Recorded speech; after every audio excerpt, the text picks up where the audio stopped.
Welcome to a new YEV podcast. And with me, as usual, we've got Alex Grant and Kevin Booker. Kevin's looking very much like a fighter pilot from Star Wars New Hope, which is good to see. Don't forget to stay on target. This week we're going to be talking about budget predictions. The budget's this week, isn't it? So we thought it'd be interesting to chew the fat around what's potentially going to happen, what we think's, what is going to happen, and what we think that they should do. And it'd be great to get people's point of view on all of this. What people think that the government should be doing to, help EV adoption in the right way. So, Alex, where should we start on this rather large topic? Should we just quash the paper mile stuff that we were doing last week? Yeah, I think that would be a fair place to start. That seems to have had the most coverage, doesn't it? It does, yeah. So I did see that. I think it was in one of the papers, one of the rags that was it Rachel Reeves or no, the transport secretary? I forget her name now. And she basically said, "Oh yeah, we're not going to be doing paper mile, but they are still looking into it." Is that right? They've always been looking into it. This paper mile thing's been trickling away for years. It's going to take a long time. I mean, I think with that, you may well find that you'll get a couple of lines in the budget document that will say we'll hold a consultation in due course to find out, a public consultation, and you can tell us what you think of this and how we should do it properly, and then they'll keep kicking a can and kicking a can and kicking a can, and it'll get closer to the point where they'll have an election coming and they won't touch it then, and then it'll just disappear. I don't know how they're going to do it. I really don't know. Exactly, and this is what we covered last week. And go back and watch it if you didn't see it. Basically, or listen to it if you're on Spotify. We decided that it was actually really, really difficult to bring in any paper mile. So that's probably why they need the consultation to bring it in a fair way. But I'd like to move on from paper mile because we did cover it in much detail last week. But I think it was a good idea just to mention that we haven't. Yes, they are doing a consultation for paper mile. Exactly, that's what I was just mentioning. I just wanted to touch on that. The fact that they're not hell bent on bringing it in so much now. I think they were talking about 2028, and now they're kind of they're just doing that consultation. So what's the next big news do you think that they're going to bring in budget wise? Because obviously the EV grant's been going quite well. Is there going to be any change to that? I think I've seen that they're going to be extending it, aren't they? Yeah, they're extending it, which is an interesting one. I mean, that's been a little bit, I think, of word eating on my part, in that I was skeptical about the effect that would have. And what's been really interesting, sort of sitting in on presentations and stuff since, is the manufacturers that have missed out on the full grant, particularly the Chinese ones, have just offered aggressive deals that have made the difference up. So actually, what it's done is it's very effectively put downward pressure on prices. So yeah, I mean, I was a little skeptical about the kind of the sense in doing it, but it does seem to have had the effect of heightening the the amount of discounts that have been available. And there's been some really aggressive discounts anyway, even without the grant. But certainly with that in place, it's been a bit, there's been a huge pressure on prices over the last few months, which is really important. And I think there's been quite a few arguments out there saying, wasting taxpayers' money on this government grants for electric vehicles. However, as I've seen in a few posts out there, a lot of people don't realise that, bearing in mind there's X amount of money that comes back to the government when someone purchases one of these electric vehicles, whether it's VAT and obviously all the positives that come out of, registering a car, and especially if it's because the government grant was against vehicles which tended not to be Chinese and tended to be more kind of European or UK based, not so much UK based companies, is it? Because I think Ford, did probably the best out of it. Ford did, yeah. I think the Ford Puma did really, really well out of it, because that was the first, so much so they sold all their allocation early for UK cars, which has meant they brought forward the revised one with the longer range. So band one is Citroen EC5 Aircross, Ford e-Tornado Courier, Ford Puma Jenny, and Nissan Leaf. So yeah, It's a pretty small pool, but I mean it's given people a reason to look at to look at prices again, and it's given everything a little nudge, which is always good. I mean, it's a market that needs to kind of find some stability price wise. I think the EV sector. I mean, there's been so much kind of downward pressure in prices, and with all the discounts and things, it's quite disruptive in terms of the used market. And what happens then further on down the pipe is that if you've got if you introduce a huge, great big discount of £4,000 on something that's already on sale, you're suddenly nibbling away at what it's worth second hand, and that's quite a risk to take on if you're, PCP or leasing firm, and you're sort of taking the gamble on those prices. Yeah, anyone that's on live right now, don't feel free to whack in your comments, because if you've got any questions or about the new budget coming in, or if you think there's any things that they should bring in for the budget, that would be a good idea for EV adoption, or helping the electrification of transport, whack it in the comments, because we're really keen to hear your thoughts.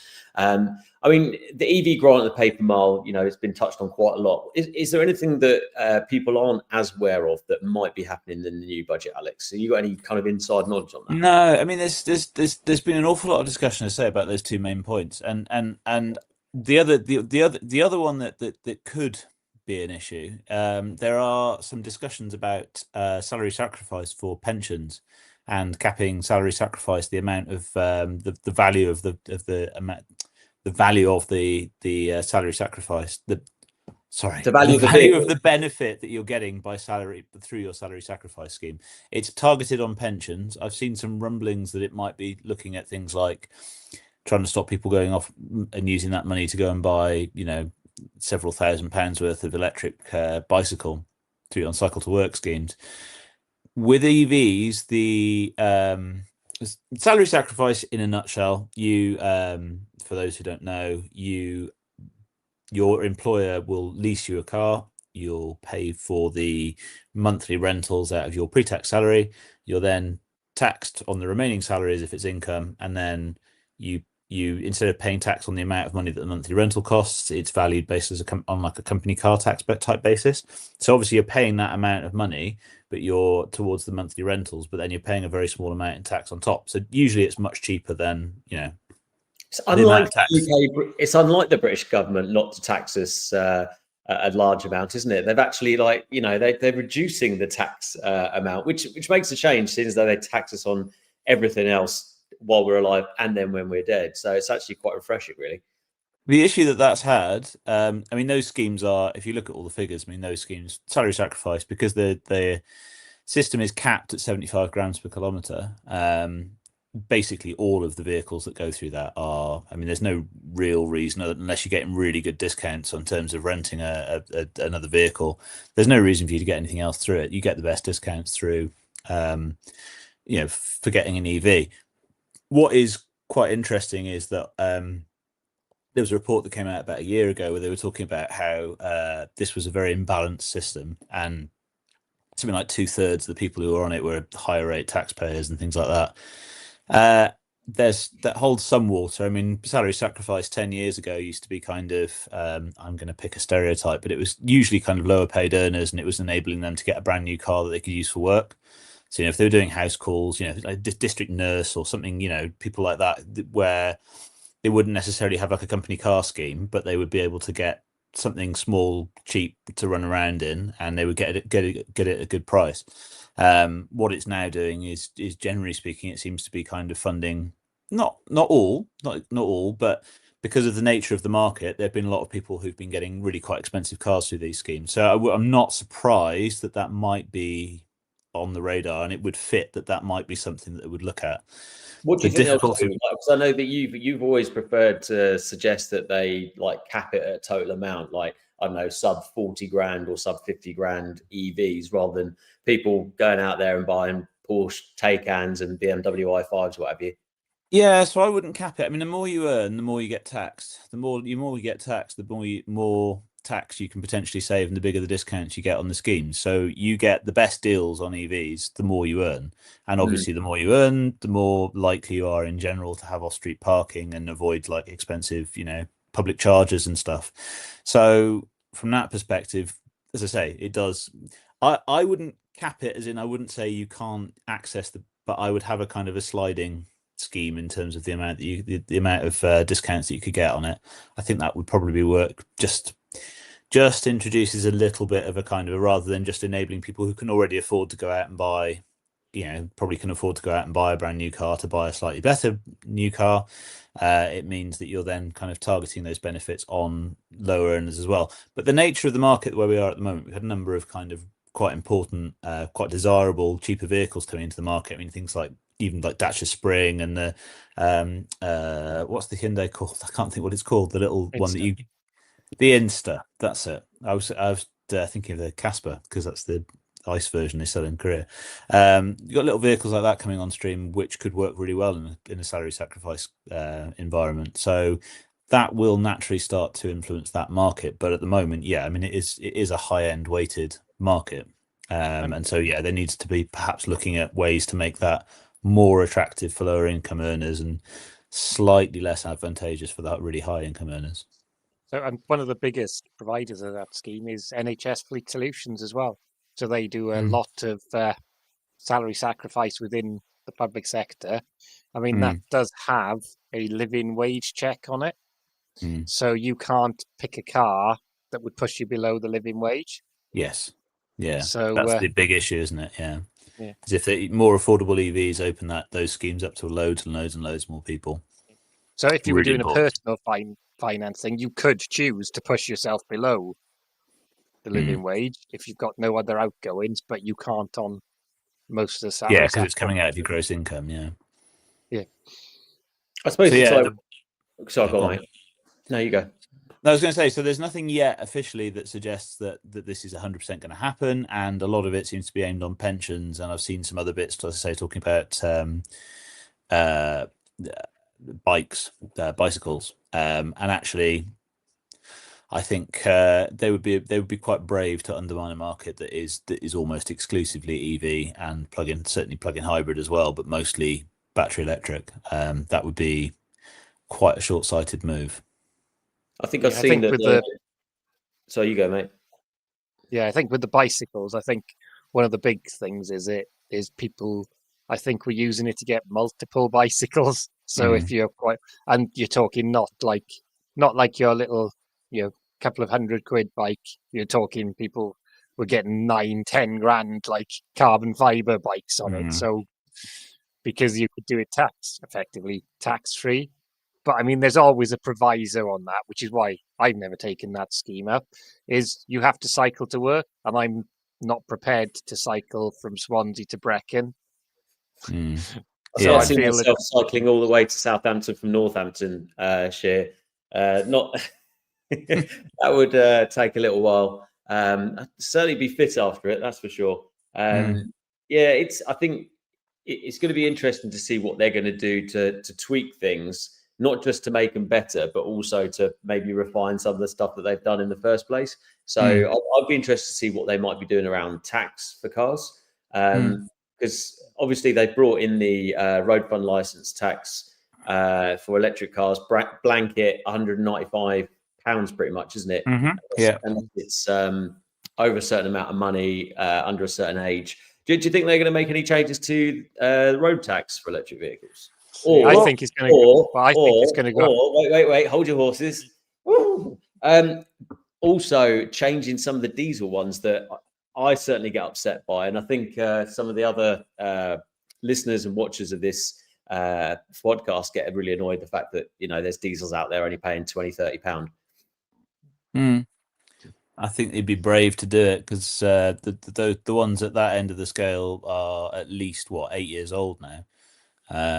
You're into sort of banger territory. You're over the average age of a vehicle in the UK. I think it's going to be hard to put a massive tax ramp up on those vehicles. No matter how right it might seem. They're getting on to be quite old cars now.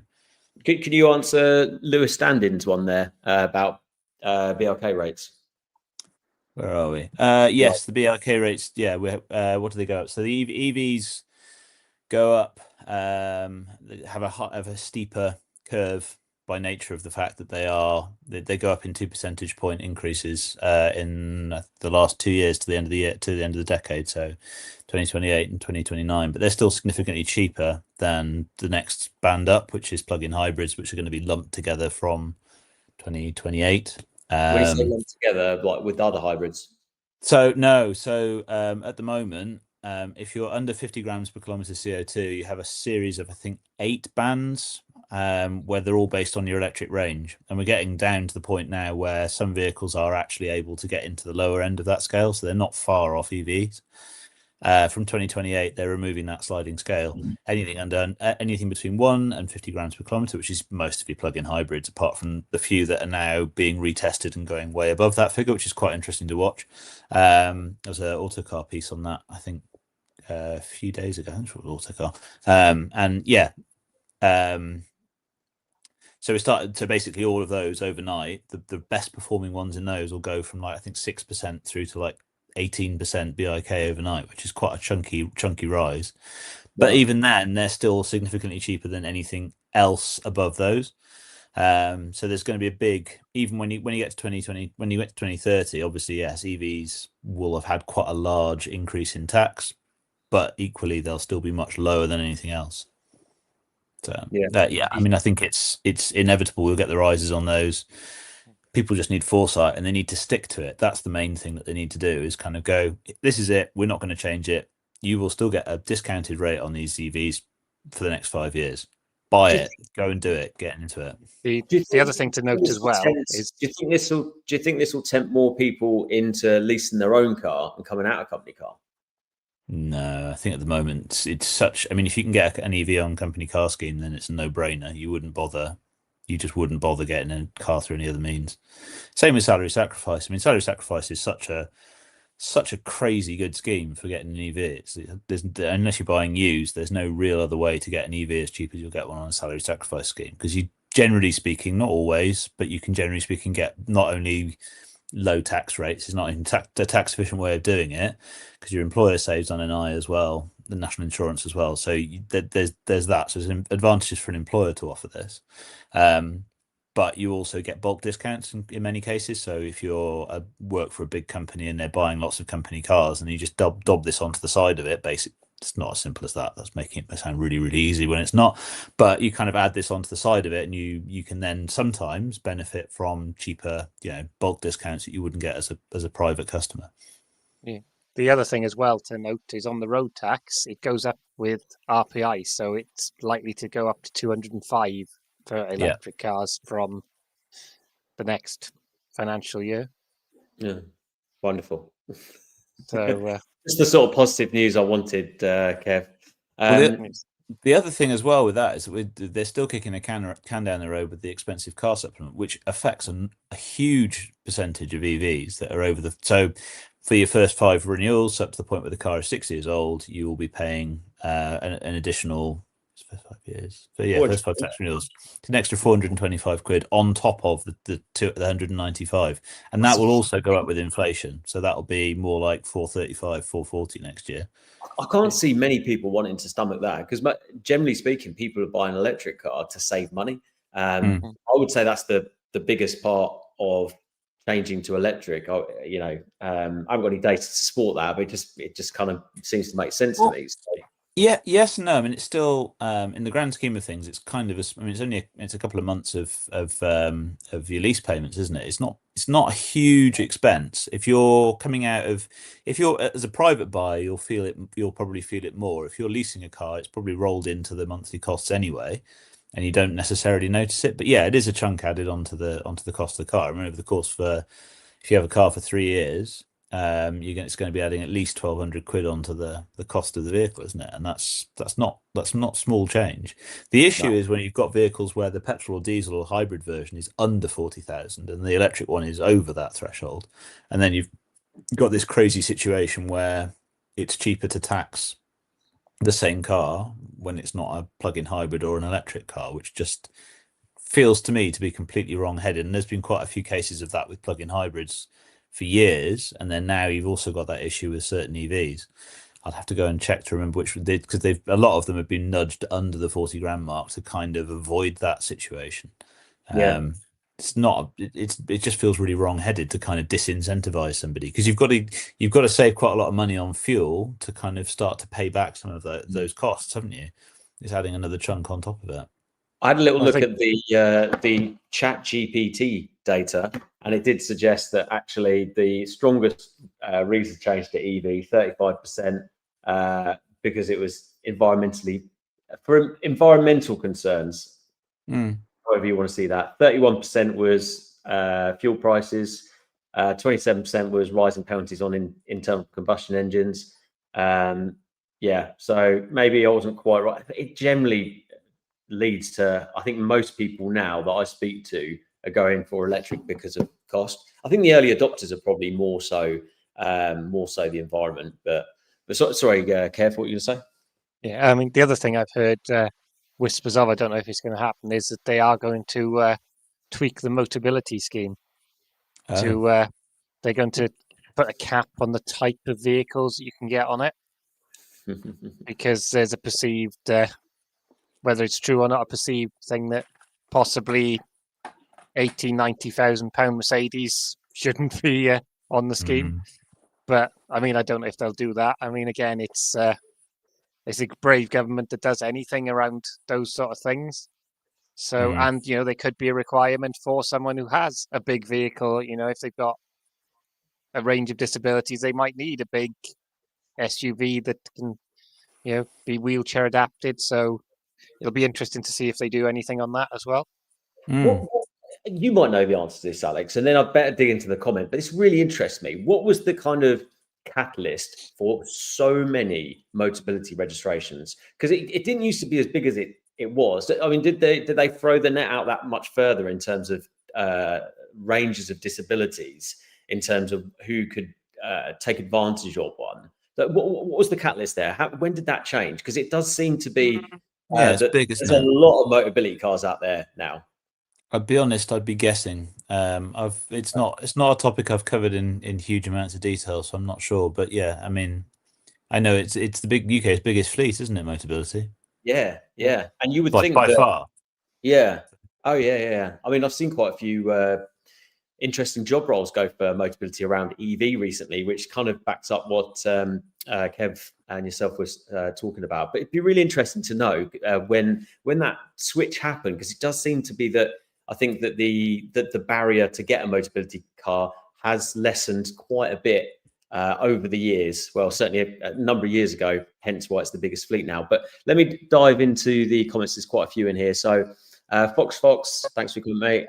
To be able to drive a Citroen Ami on a provisional license like in France, I think that's not a bad idea. Be better than the hoodlums riding around on illegal electric scooters. And I hasten to add, I was following two on a country road, no lights at all. I was like, what's that? Oh, it's two guys on it must be guys, electric motorbikes. And I was like, I'm so glad I saw them, because am I potentially what if I had to hit one and kill them?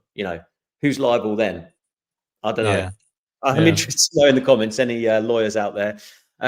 Malcolm has just put in, it would be good to see something really bold, like getting rid of electric standing charges rather than cutting 5% VAT, which has been suggested. Yeah. What do you think, guys, on that? I mean, it's an interesting one, standing charges, isn't it? Because, you pay them, like, for example, I don't use gas every day, but I pay a standing charge just to have the connection. So it's one of those things, you can never not pay anything for your electricity, and you work it out. I think it's about roughly £300 per utility per year just for being connected. So I know that pays for the grid and things like that. But I'm sure that, there must be a better way of doing it, even if they kind of roll it in a little bit to or roll it cost, into, so you don't actually pay if you're not using it one day. Yeah, because that would encourage people to get more battery storage and stuff, so they could that would be a way to promote it. And yes, it would put the cost up a little bit, but at least then you've got people who aren't using it, makes not it paying. Fairer, doesn't it? It's at the moment it's like having paying the same mobile phone contract whether you use it once or twice a month, or whether you use it once or twice a month. And do you think it disproportionately affects people who are less able to pay. The fact that if you try and use less, and you're still stuck with this $300 a year bill if you sit in the cold. Yeah. So I didn't realise that it'd been suggested to cutting 5% VAT on the electricity. That's an interesting one. I think they should be focused on maybe 20, removing, I'm not sure if this has been floated before, but removing the 20% VAT on maybe AC chargers and leave the rapid chargers. So anything that's DC chargers, because I know that Kev's a big fan of that one, and I think that makes sense. So AC chargers get only 5% VAT, and then DC chargers get 20%. Has that ever been thought about before? That sounds like I've not seen that. No, let's be fair. They couldn't separate them for the rapid charging thing. The difference between AC and DC, so they're not going to be able to work out how to separate them any other way, are they? No, I'm not sure how they'd do that. I'm sure that there would be a company that would be able to do that somewhere, but that just seems to make sense to me, because then the people that are charging like slowly, whether that's overnight, and they can't take advantage of charging outside their home because they haven't got a driveway or they live in a flat. It just seems to make sense to me. It'll bring down those costs down. They can put a load more AC chargers. It will stop the, 2-tier charging system, which is definitely there. You can't really argue that, in my opinion. But it keeps the DC chargers as they are. That just seems to make sense to me in my little brain. But yeah, you guys, what do you think? Is that good or bad idea? I would suggest the issue with that might be that if you do that, you would also need to put more of them in residential areas, because I think otherwise, a lot of people who perhaps don't have home chargers may well be making more use of the DC stuff when they're going that bit further. Or when they're sorry, you couldn't argue that though, as in that's a good idea. We need to do that anyway, so that kind of makes sense. It'll increase sales of the Renault Kangoo. They can do 22 kilowatt AC. We should be thinking about stuff like that, shouldn't we? I mean, that nudging towards kind of those middle ground chargers where they're not kind of the cost of installing a rapid in many cases. They're kind of the installation costs are a bit more affordable, and the vehicles are able to take a suitably quick charge without having to. We'll have to work out. Actually, we'll have to work out what is the best electric car that can charge at 11 or 22 kilowatts, which is reliable, has got a really strong range. I had the 41 kilowatt hour Renault Zoe in my head, but does that charge at 22 or 11? So some of all the Zoes charge at 22 at least. Yeah. Some do 43, but that's the really early ancient ones. Kangoo van, Megane, the Scenic. So a lot of Renault stuff does 22, but actually, if you look at most new EVs, they do 11. Most of them support 3-phase charging these days. Yeah, 2022. Does your Rifter support? Is yours a 3-phase charger on the? It Rifter? Was optional. It was optional, and ours doesn't have the option. I'm glad Fox has mentioned this. Allowed to make electric scooters legal, not living in the Stone Age. I'm absolutely for this, right? But arguably, you can have an electric scooter, an electric motorbike. You just have to register it. But it is. I don't know what the costs are. Has anyone looked into the costs before? It just seems, maybe that is a good idea. We don't see enough of that, do we? Or is it just because people just don't like British weather and being able to go on that type of vehicle? I agree that that there needs to be a bit of movement on this. I mean, it's been years since we had the scooter trials, and nothing seems to have gone on from that. It just seems to have got stuck in a rut, doesn't it? Which and it feels to me like quite an obvious thing to have those. But I think the issue is there's been a large amount of imported kind of low quality scooters with battery packs that are not with poor battery management and issues with fires and stuff. I mean, I think it's one of those things that could do with being regulated, isn't it? You bring a vehicle, you're allowed to have the scooter in the UK, but it has to be, it has to go through a certain number of tests and meet certain standards before it can be sold here. Well, you think they do it with e-bikes or electric bikes? There's regulations on how much power output, what speed. So I think really with an e-scooter, all it needs is it's going to have some sort of registration, but it should be a minimum level of public liability. So if you hit someone on it, and wear a helmet. That's kind of the thing. And obviously standards on, maximum speed and stuff, which is kind of, you could adopt the e-bike one with that, which is, I think, is it 12 miles an hour on an e-bike that it'll only assist for? So the kind of regulations are half there anyway. It's 15.5 miles an hour, 250 watt motor, has to be pedal assist, no twist and go. I think half there, aren't they? Anyway, you just adopt the bike one. They just need to sort it out, because I think that would help out so many people that struggle to get around and afford, whether it's a vehicle, car, public transport, that sort of thing. And that's got to be a positive, right? I mean, that will help businesses, that sell those sort of things. I just think I can't see many negatives to it. I mean, I'm sure there will be accidents, because that's life, but it seems to be something that, they do need to just move forward, rather than it feels like we're going backwards on it.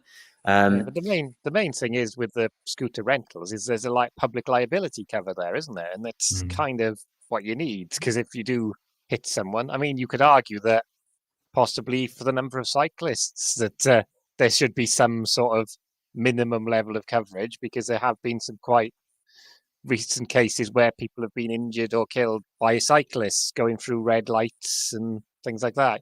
London seems to be a bit of it. I think there was a study, one of the radio programs studied how many cyclists went through red lights in London, and it was some huge number that just went through red lights. It is a crazy amount. It does seem a little bit crazy to put any sort of insurance tax or liability on cyclists. It just I think you'd struggle with it. Yeah, that sounds a bit odd. Lewis standing. So I think it's a rather silly idea, given salary sacrifice company car schemes are a major buyer of EVs, and the private market is in its infancy. Salary sacrifice is the only EV success story.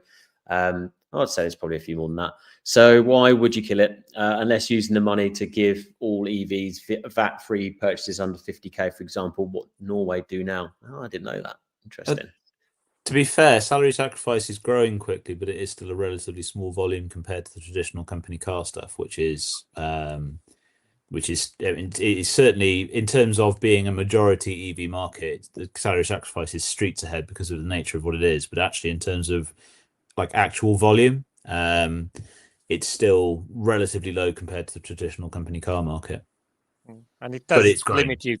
It does limit you to an extent, because obviously you are kind of, in a way, trapped in your job for the period of your lease, the deal, isn't it? Without a penalty. So that's why employers like it. But some people won't take it up because they think, well, I might want to move on, and then I'm stuck with potentially a penalty of handing the car back, and some of them can be quite significant.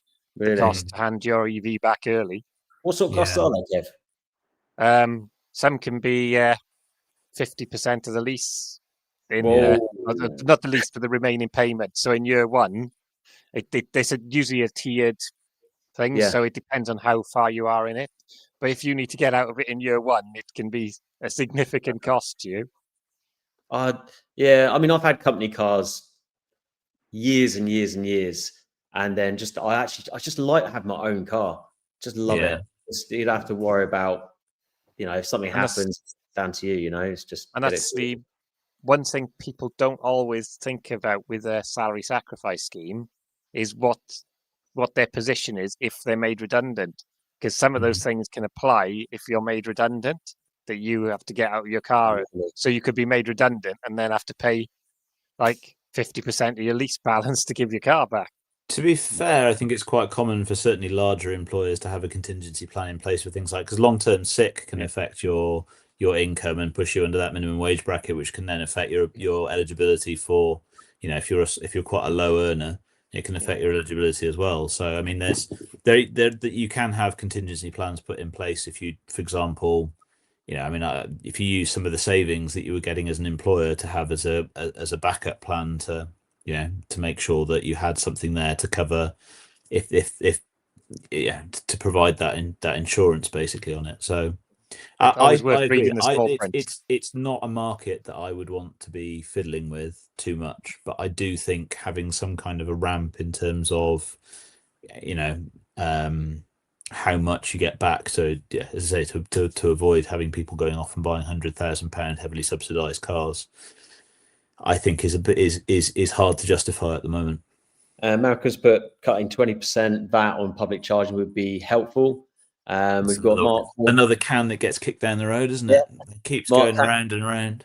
Mark Cornwall, seeing that Twizy, I really want to drive a Twizy. The good news is the budget won't remove any of the benefits of having a green number plate, as nothing happened.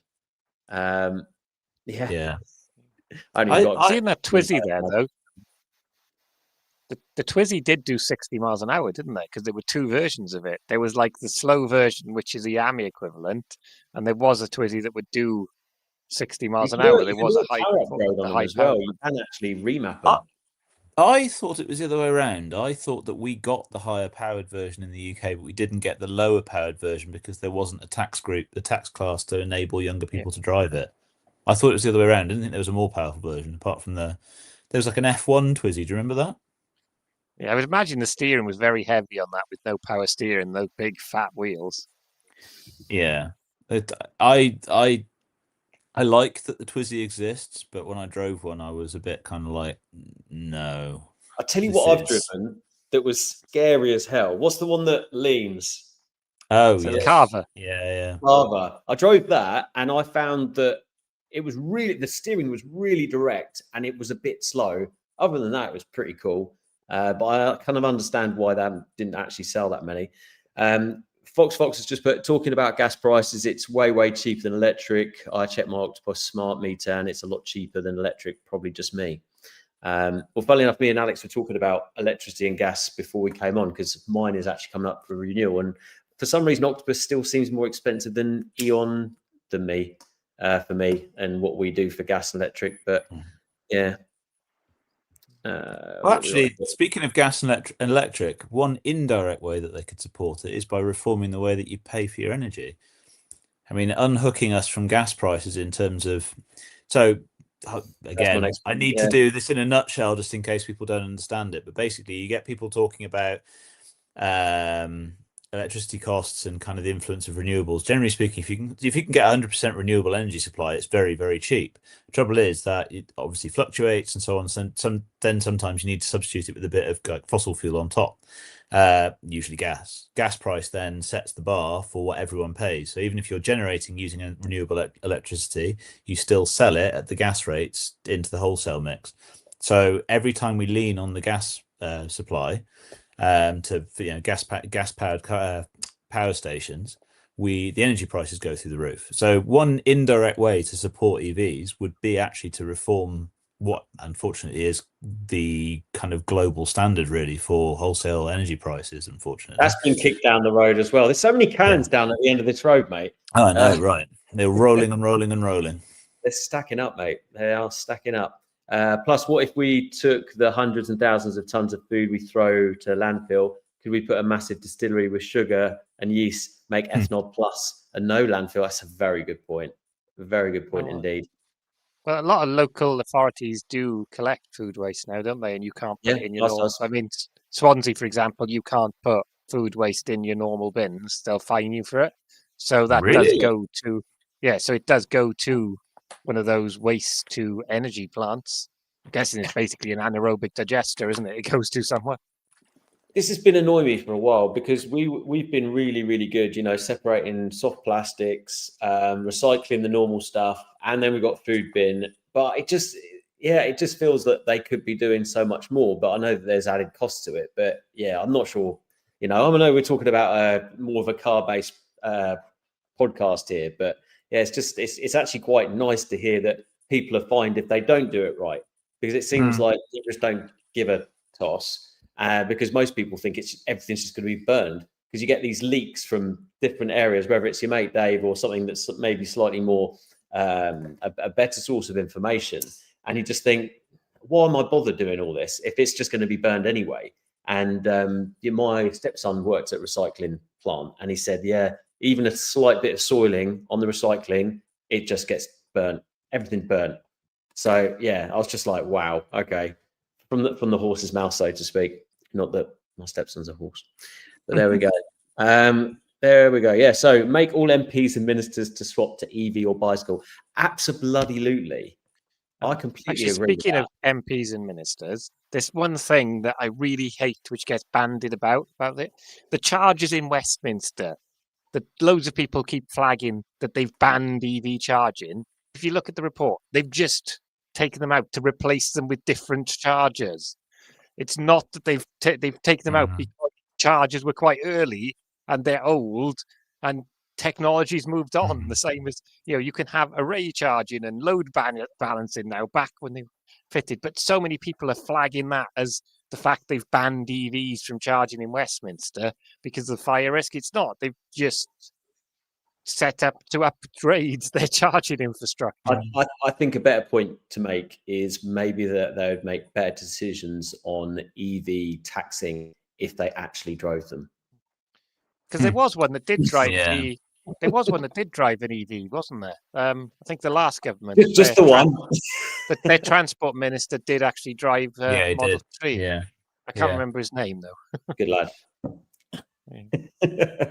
I think actually, driving one. And this is the thing, my next door neighbor, I've got a video coming out soon about it, of course I have. And he's gone from a massive Ford diesel truck, and now he's got a Tesla Model 3 after about 3 years after calling me, everything under the sun, which is related to EV drivers and all the rest of it.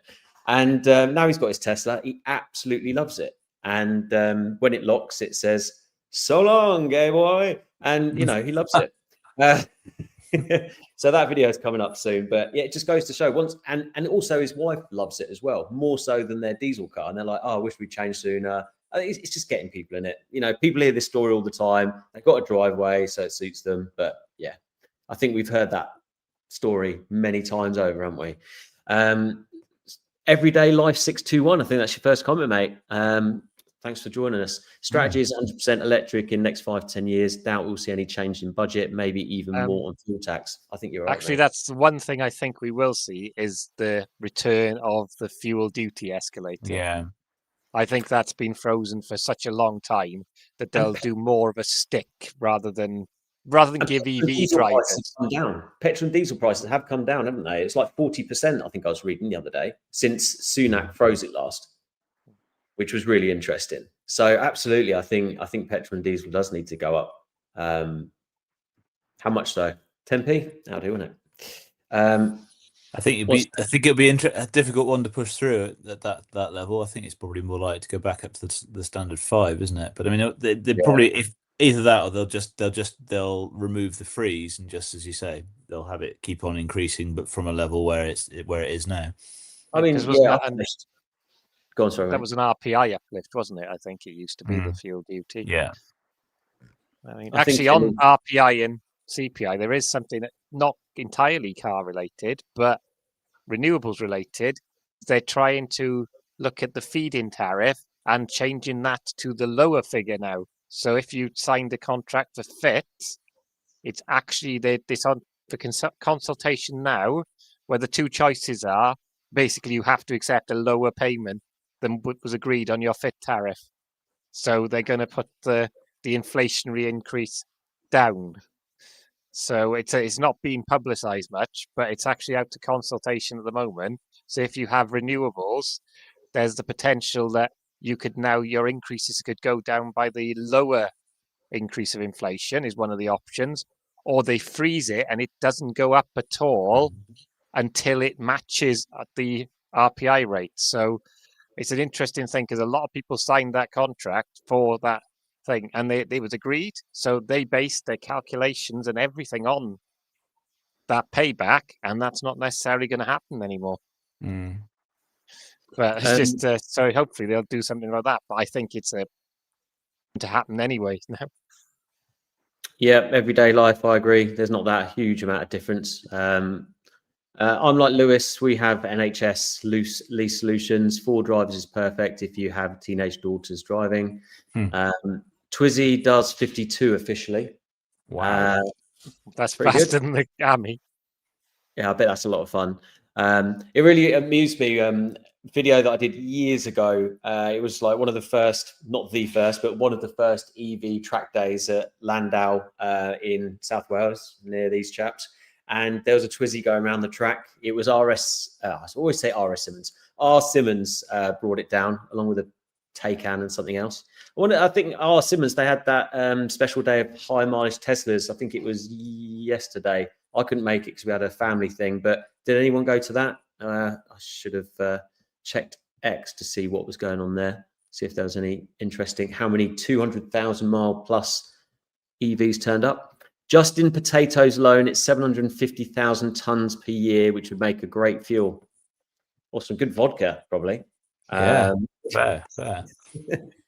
The Chancellor couldn't get wet if she fell out of a boat. Moving on. I remember swapping to an EV in 2014 as my diesel was around 150 to 160 a litre. It made perfect financial sense. Crazy that we're in £1.20, £1.30 a litre 11 years later. And this is why I think they should whack it up to 10p. Let's not fanny around with 5p. And that's going to upset. It's probably going to squeeze a lot of people and put prices up and ruin inflation. But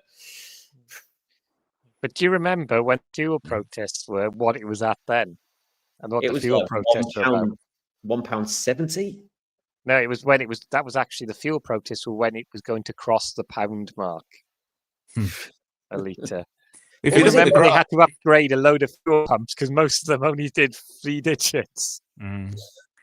A load of if you look at the data, there's a government spreadsheet where they do average weekly road prices. You can just run it through Excel and run a line graph for it. It's quite interesting that actually it's had that sort of spike a few years ago, but fuel prices have been really level for a long time, and actually compared to energy, the cost of electricity has gone up enormously. The cost of fuel hasn't moved at all. It's pretty much back where it was.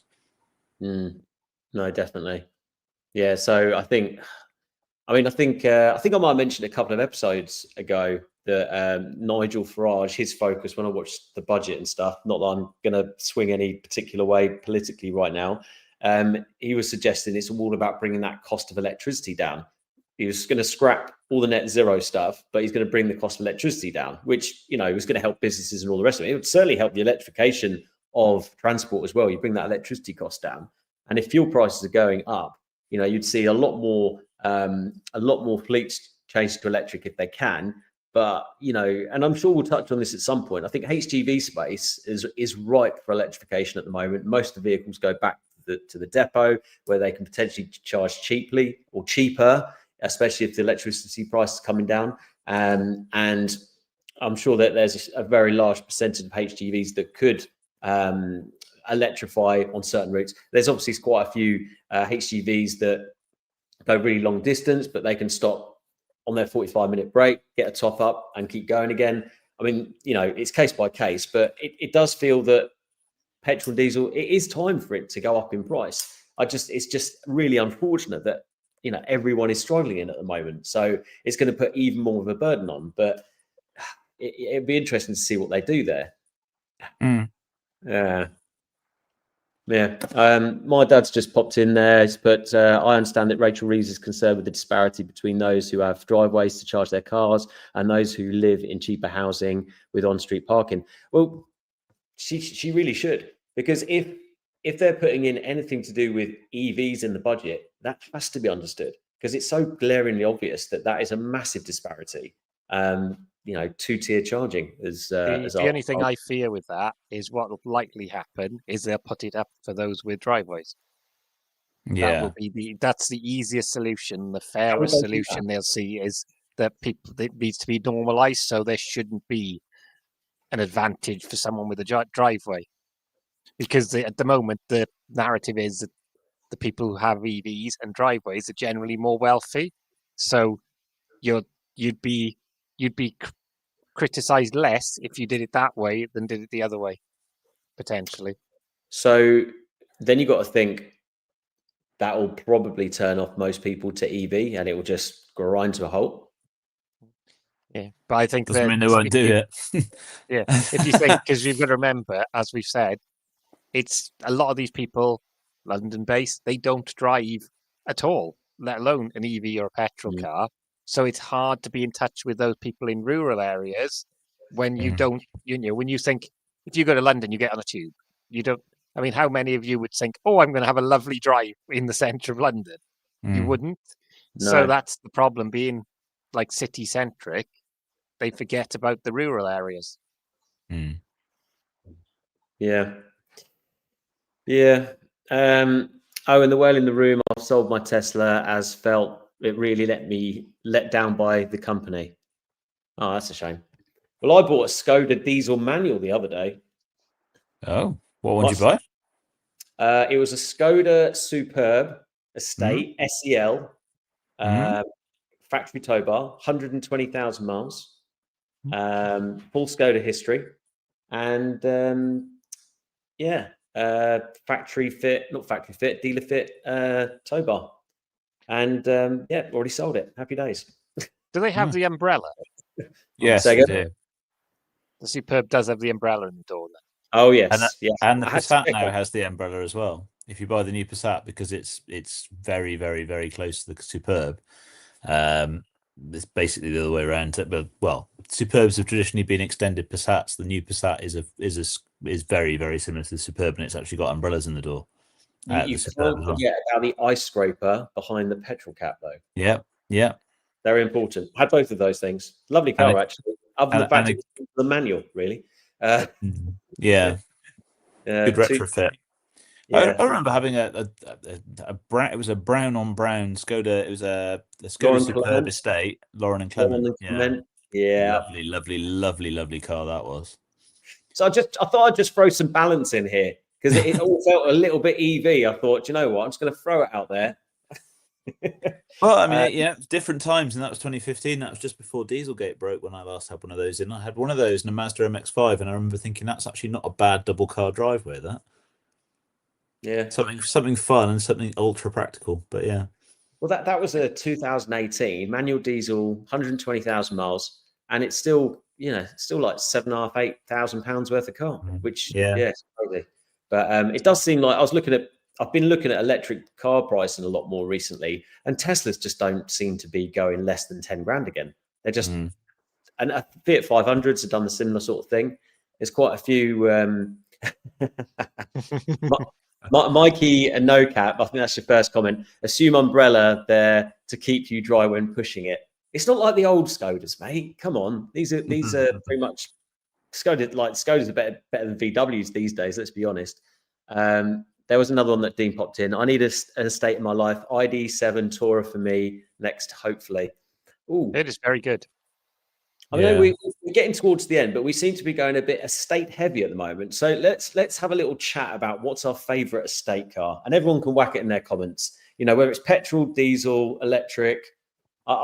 In fact, I was thinking about it today, and I know exactly which car I'm going to go for. But Alex, Kev, you got a favourite estate, petrol, diesel, auto? I know the one I really liked, which I had. Apart from if I say they're really stingy on spec, you'll probably guess what brand it's coming from. Dacia. No, I really liked the Audi A6 e-tron Avant, but it was the S-Line model, and it was like 70k and didn't have power seats for that. Audi. I don't know why Audi do that. Dean's gone for an RS6. That's what I was going to say as well. Yeah, very electric very cool or petrol or diesel. Do you know what? I wouldn't even. I mean, I know the RS6. I know it intimately, as well as the spec list. Big Golf R Estate for me all day long. Mark 7.5, 7.5 pan roof. Probably not the leather. Dyno audio, which is crap, but you'd put it in there anyway, and. Lane keeping. I can't think of any exciting electric estate cars. You got the Astra, the i5. You've got the MG5. The A6 Avant is one of them, isn't it? Because you can get that in a proper high-end spec one, the electric one, because you can get it all-wheel drive. What, A6? I mean, you're pushing 120,000 for that one, but this is it. Yeah. Actually, if we're going petrol, Volvo T5.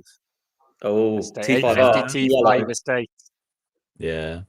I was just watching. I was thinking of you, Kev, because I was just watching Johnny Smith's video of the Hyundai Ioniq 9.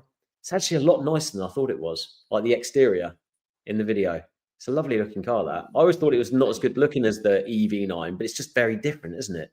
Smooth. I think I preferred the EV9 if I side by side. Yeah, I think I'd prefer it side by side, but it's nicer than I thought it was. Hell of a big I think they've done a good job of differentiating what could actually become quite samey vehicles otherwise. So I think they've done a good job of sort of giving them their own identity, which is a good thing.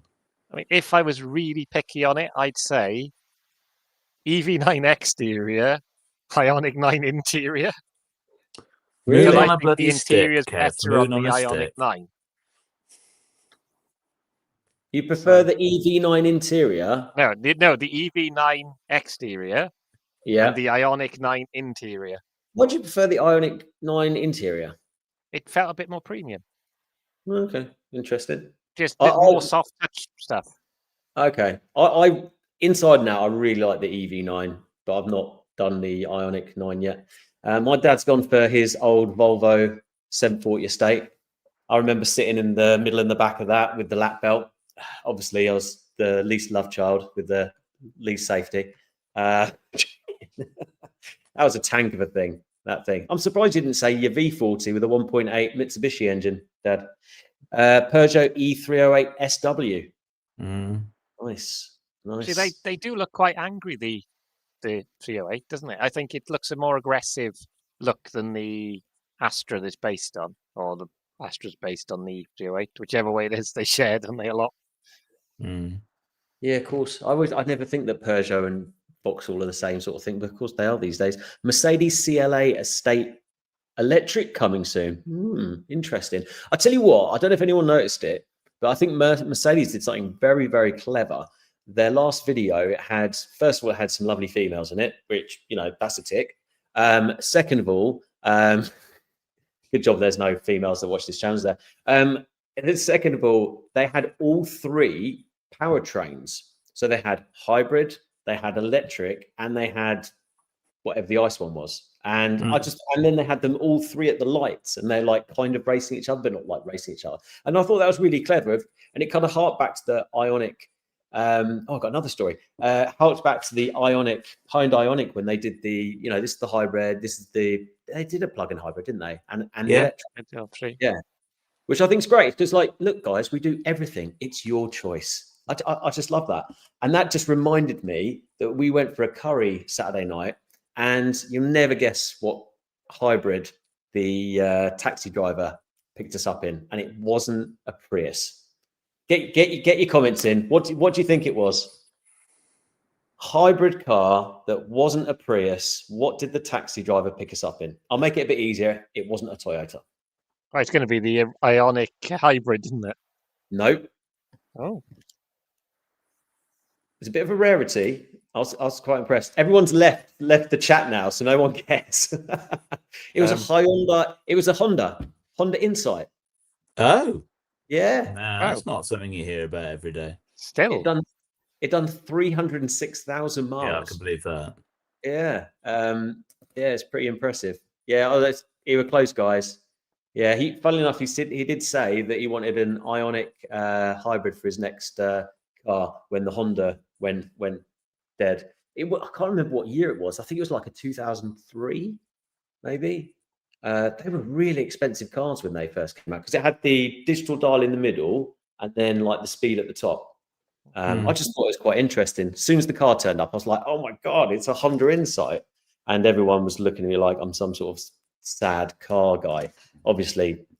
Yeah, because the later ones became a bit boring, didn't they? The later. They were never very just an ordinary car, really. Yeah, I suppose they got a little bit less out there, didn't they?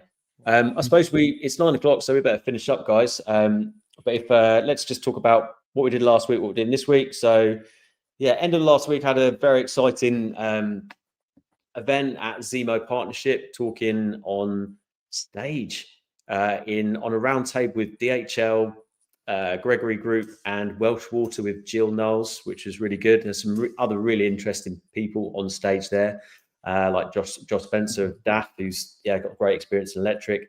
the lady from Mylance, how they're choosing massively rapid DC charging sites for HGV, and the lady from one of the DNOs. So that was a really interesting event last week. Been doing some videos, of course, and I've got one coming out this week, which is a bit of a massive mud in the face for Tesla, really. This next video I've got coming up, because they effed up on Rusty. So if anyone's interested to know what Tesla did massively wrong and why I went elsewhere, that video is coming out on Wednesday. And other than that, working hard with Dynamon as always. Alex, what are you up to? Mostly secret squirrel, but I'm on budget duty on Wednesday, so I've got a busy day of sorting stuff out to do with what actually does come out of the budget, or potentially not a very busy day when she doesn't announce anything at all, and it's all consultations, and I get to kind of just sit there and go, oh great, okay, well that was a waste of time. But yeah, that's the big thing this week, is trying to figure out reporting on the budget, which is no small task. It's not going to be a positive one, let's be honest. Kev, what are you up to? I really need to start car shopping, because my car lease ends the 1st of March, so I need to order something. So if anyone knows of any deals out there, I'm now looking. I mean, there's a short list of them. Yeah. So there's a short list of cars I've got on it. Is the Tesla Model 3 on there? Might be. Oh, also, I'm going to be outnumbered. Come on, guys. Also, peer pressure. It's not fair. Also, Ioniq 6 is on there. I mean, Polestar 2. There's a few. My main aim is I need a car that can do 400 miles to a charge, which does narrow the field a bit, unless I want to pay silly money for it. That does, but I think the Hyundai Ioniq 6 is quite expensive, isn't it? So there's some deals sometimes. Yeah, once in a blue moon. Black Friday. That's this Friday, mate. I haven't seen but I haven't seen the facelift one. And I want the facelift one, obviously. So, which is due imminently. Mark has just made a really good point. He just said the original Insight is basically a cybercab. You're absolutely pop on right, mate. I think you've absolutely nailed that one. Alex needs an AMI. He will get 400 miles. Surely. I'd be surprised. I followed him in my car. So he got more efficiency out of his Mocha than my Ioniq 5 when we drove to the Chang'an thing. What cars can you do 400 miles in? Obviously, Tesla Model 3, full drive or long range, I think you do it in. The Ioniq 6. Summer, you'll do it in all the Ioniqs and the EVs things with the bigger battery. Yeah. So you can get 400 out of those. I mean, it's quite a few. Polestar, basically all the Polestar range in rear-wheel drive will do 400 miles. So there's a lot of choice out there. I like the Polestar 4, but I'm not sure the width of the Polestar 4 might still be nothing, mate. An issue. Well, we'll have to have a separate session on that. When have you got to decide by? We've lost him.